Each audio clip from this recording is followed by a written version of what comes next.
Spirit of the Law here, and welcome to another Civilization overview. First of all, thanks to all the 2,500 plus subscribers to the channel now. It's getting harder to respond to every message and comment when I log in, but I do appreciate the kind words and I try to listen to the critiques. Speaking of which, I have been listening to the requests you've been making, and the most popular has been the Byzantines. So that's what this video is going to be about. Now you may pronounce it the Byzantines if you're from the UK, but just indulge my silly North American accent if you don't mind. I've been giving preference to civs lower in the alphabet up to this point, but the Byzantines were so highly requested I thought I'd make an exception. So let's take a look.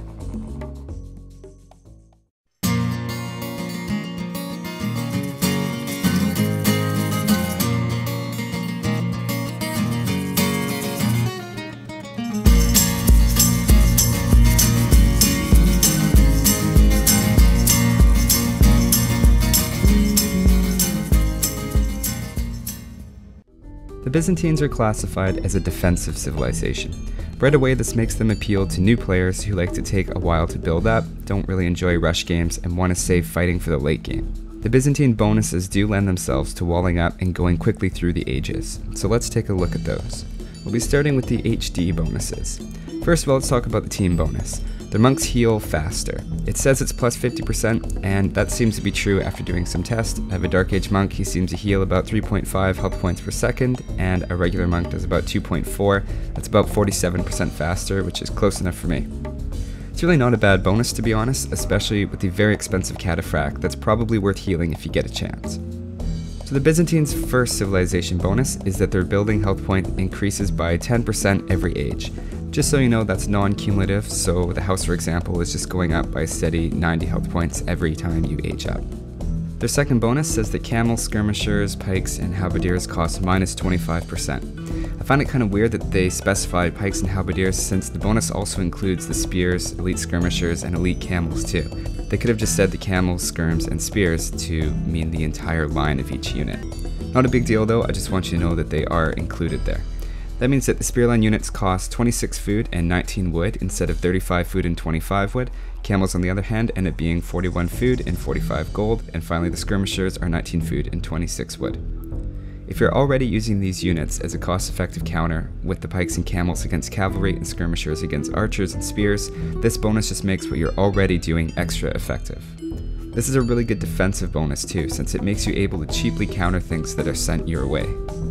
Their next bonus is that their fire ships attack 20% faster. Even though that's probably 25% because of a math error by the developers that they tend to make quite a bit, it's still not a super great water bonus. Personally, I'd prefer to have the fire ships move faster and be able to close the distance sooner than to have their attack rate increased. The next civ bonus is that their Advanced the Imperial Age is on sale 33% off. If you work out the savings, that's about 333 food and 267 gold, which really doesn't sound like that much. In reality though, advancing to Imperial Age a bit faster can be a difference maker. It's being a bit ahead in trebuchet production shouldn't be underestimated. This is definitely one of those times that being just a bit ahead of the opponent can snowball into a big advantage on the field. The hits just keep coming though. Bonus number 5 is Free Town Watch. I really like this bonus because normally I have to neglect Town Watch because of the importance of food and town center research time in the feudal age. It's a really good tech to have though, and don't underestimate the importance of map visibility. Seeing what your opponent is sending at you a few seconds earlier can make a big difference in a battle, and it can be the difference between you getting up a house wall and protecting your villagers or having them attacked. It can also help you get a start on your counter units a few seconds earlier. Now let's talk about the cataphract for a second. The Byzantine unique unit not only looks cool, but it has a really slick hidden bonus as well. The main counter to cavalry is usually spears and camels, which, as it turns out, happen to be two of the cataphract's specialties. It's basically immune to camel bonuses and spear units because anti-cavalry bonuses against elite cataphracts are reduced by 16, meaning that the camel's 10 bonus damage and pikeman's 16 bonus damage are negated 100%. Bear in mind, halberdiers have a 32 attack bonus against cavalry, so 16 bonus damage still gets through on top of a normal attack, and they end up being a way bigger pain to the cataphracts than the pike. Cataphracts also get 9 bonus damage to infantry on top of their 11 attack. For elite cataphracts, this becomes plus 12, and then plus 18 after logistica, for a total of 32 damage. Oh yeah, and by the way, trample damage means they do another +5 damage to all surrounding units for every attack. All I can say is damn. It's a crazy idea to have a cavalry unit that specializes in killing anti-cavalry units. The only troubles with it are the gold costs, 75 gold each, low pierce armor, and very expensive upgrades to elite with Logistica. Those upgrades are so expensive they're actually on par with the paladins, which they lose to one-on-one. It's not even really that close.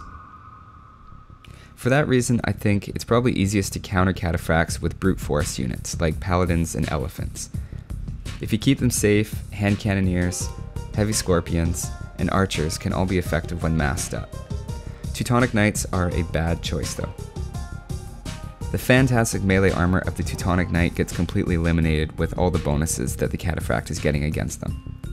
One thing to remember is that Byzantines also have counters to all of these things that you're sending against them, and they can pump them out at a reduced cost. This makes the Byzantines really good at covering their weaknesses. One thing to keep in mind though is that cataphracts have to be built at a castle, which can limit their production to a certain extent. I'm talking too much about bonuses though, so let's look at the Forgotten Empire changes. The new technology introduced in the Forgotten Empires is called Greek Fire, which increases fireship range by +1 and is available in the Castle Age. I really like this idea, and it helps the fireships fight a few rows deep, addressing what really is the unit's largest weakness. For game balance reasons, I don't think the Byzantines really needed any more land bonuses anyway. I like that the Forgotten Empires expansion didn't change the feel of any of the civs, but just helps follow through by tweaking things so that the civs work the way they were supposed to. Let's look at that tech tree now. Let's start with the archers. First of all, it's a great tech tree, all the blacksmith upgrades, units, and techs except for Parthian tactics. Considering that only the Huns and Mongols usually rely on cavalry archers in the Imperial Age, this isn't sorely missed. You could even argue that the cataphract itself fills the role of a cavalry archer as an anti-infantry cavalry. Just to point out a limitation though, there's no archer line bonuses, so their late game archers lag behind civs like the Britons and the Mayans, but don't forget they do get the cheaper skirmishers.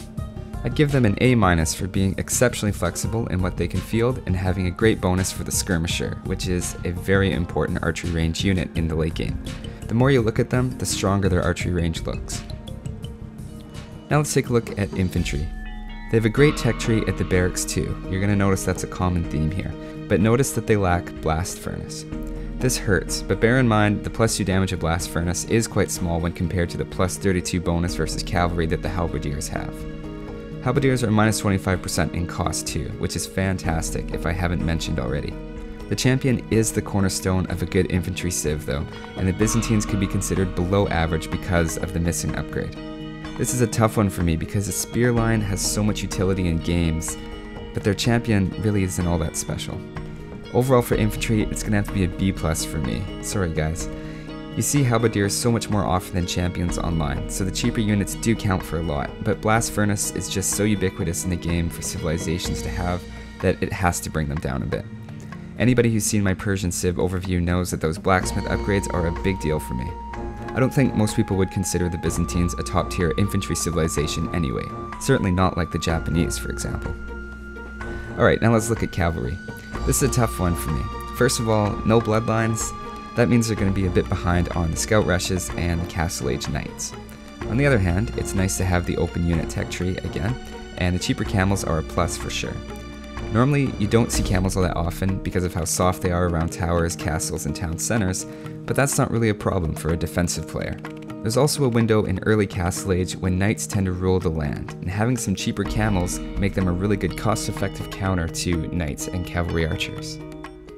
I have to point out the missing Blast Furnace tech again, which does hold them back just a little bit. Remember, the Byzantines don't just rely on their stables for cavalry though, they also have the cataphract, which we can add to their cavalry to get a more complete picture.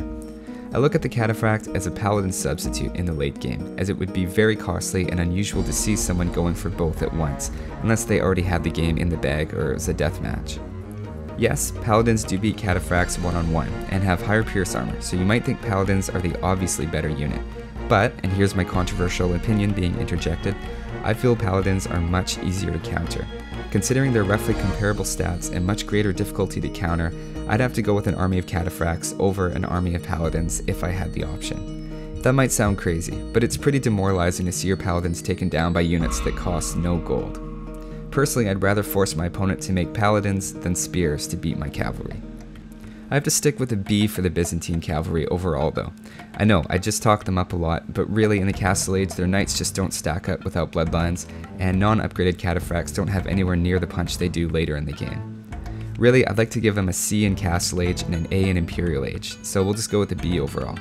This may be my experience playing team games on Steam talking, but I value a civilization's abilities in Castle and Imperial Age equally. You may disagree. We're going to leave it there though and move on to Siege. We're stepping outside of the Byzantine strength here a little bit. It makes sense that they don't have top tier siege since they're defensive and siege is traditionally seen as offensive. The bombard cannon and siege ram are very nice, but the lack of siege engineers and a couple of missing unit upgrades hold them back. Since there's also no specific siege bonuses, they don't really have much going for them. I guess you could look at it as that they have all the Castle Age siege that they need, and the trebuchet is probably the most important Imperial Age siege unit, so they can certainly get by, but it's an average siege tech tree with all things considered. As such, I'd give them a C+. Moving on now to the Navy. Again, awesome tech tree, all upgrades and units you can ask for right up to Imperial. I don't know about you guys, but I always considered heated shot a Navy related bonus that counts towards defenses and Navy. Control of the coast can be important, and the Byzantine missed this tech, unfortunately. Also unfortunate for the Byzantines is that the fire ship is generally considered inferior to putting the same resources into galleons, so the Byzantine galleons lag a bit behind the Saracens with their 25% faster galley attack rate. That being said, the Saracens don't get shipwright, so their boats are slower to build and cost more wood.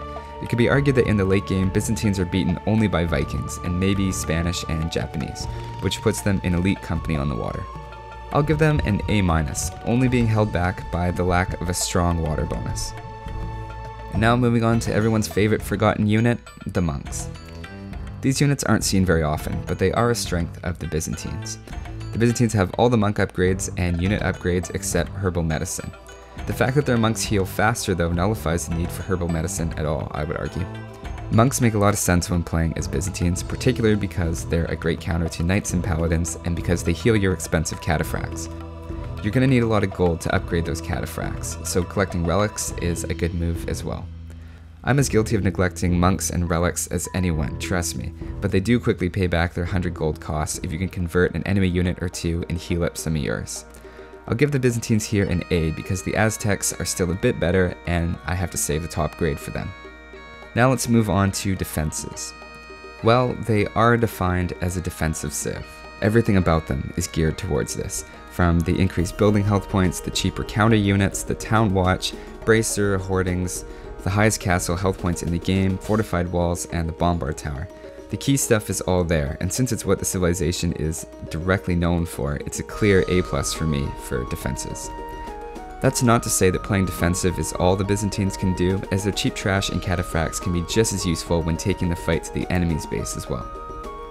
Last but not least, obviously the monks released, we have the economy. While they do lag behind in the Dark Age, the Byzantines are a very powerful late game civilization. They have access to all of the eco techs, they have a faster Imperial Age, meaning they get to those techs faster, and their good defenses mean that your economy should be relatively safe from harassment. The lack of a direct eco bonus means that it's hard to put them in the elite company of some other civs, like the Mayans, but if you're new to the Byzantines, I think you'll find you're surprised by how many extra resources you seem to have by the late game. Their cheaper trash units bonus actually functions more like an eco than a military bonus anyway, as it means you'll be able to purchase units longer like an eco bonus would allow you to do. This makes the Byzantines hard to grade because they get really good indirect benefits to their economy. I'll give them A- for their eco. Some of you may think that's a little high, especially if you're used to running out of gold a lot playing as the Byzantines in the late game, but I'm considering the cheaper trash units to be an eco bonus, and if you add up all that food and wood, I think it'll stack up pretty quickly. So in summary, they're a perfect civilization for a popular strategy, making the civilization popular as well. They have a lot of bonuses towards defensive buildings, but that's not the only reason they excel at defense. They're perfect for players who like to wall up and make a dash for the Imperial Age, and they have a big payoff at the end of the game. As long as you're okay responding to what your enemy is doing and not setting the tone of the game yourself, the Byzantines are a great go-to for lots of map types, including water. They don't have the speed of other dominant Arabia civs, and they lack the siege and late game power blow that dominant Black Forest civilizations have, but they can more than hold their own on either map type. Normally, I like playing pocket position better, but I personally prefer being the flank player if I'm the Byzantines because of their ability to handle early rushes and advance up to Imperial Age at a good time despite a lot of harassment. In my experience as a Byzantines, when I win, it's because I was able to use the tech tree to be more cost efficient in exchanges, and I ended up with an army when the opponent couldn't field one anymore. These late game fights also tend to have very slow moving front lines and streams of units coming in from my side. To flip it around, the times that I've lost as a Byzantines, it's either because I was straight up outplayed, or because we both had large economies and I couldn't deliver a power knockout blow. When everyone has a huge economy in the late game, you need an ability to break through, which the Byzantines lack. The cataphracts are a fantastic unit, but they die too quickly under castle fire to make a town center rush game ending. As Byzantines in late game, I found I can get into a position where I have tons of resources, but I still feel like I can't do anything to break a stalemate. This isn't exclusively a Byzantine issue by any means, but it's something I wanted to mention. So I hope you enjoyed that overview. I know a lot of you were waiting for it for a little while there. Let me know what you liked and what you didn't, and what other civilizations you want to hear more about. At this point, it looks like the Mayans are going to be next. So thanks for watching, and I will see you next time.